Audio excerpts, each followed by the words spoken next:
10 ఏళ్ల బీఆర్ఎస్ పాలనలో తెలంగాణ 100 ఏళ్ల విధ్వంసానికి గురైందని, రాష్ట్ర సాంస్కృతిక ఆర్థిక పునరుద్ధరణకు తమ ప్రభుత్వం కృషి చేస్తుందని ముఖ్యమంత్రి రేవంత్ రెడ్డి అన్నారు.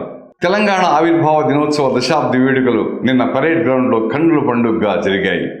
ఈ కార్యక్రమంలో సీఎం రేవంత్ రెడ్డి మాట్లాడుతూ, తెలంగాణకు రాష్ట్ర ఏర్పాటు అనే దశాబ్దాల డిమాండ్ను నెరవేర్చినందుకు కాంగ్రెస్ అధినేత్రి సోనియా గాంధీ, మాజీ ప్రధాని మన్మోహన్ సింగ్లకు కృతజ్ఞతలు తెలిపారు. ఈ కార్యక్రమానికి సోనియా గాంధీ హాజరు కానప్పటికీ ఆమెను ఆహ్వానించాలన్న తన ప్రభుత్వ నిర్ణయాన్ని సీఎం సమర్థించారు. తెలంగాణ ప్రజల ఆకాంక్షలను నెరవేర్చిన సోనియా గాంధీని రాష్ట్ర ఆవిర్భావ దినోత్సవ వేడుకలకు అతిథిగా ఆహ్వానించాము. ఆమెను ఏ హోదాలో ఆహ్వానించారని ఒకరు అడిగారు.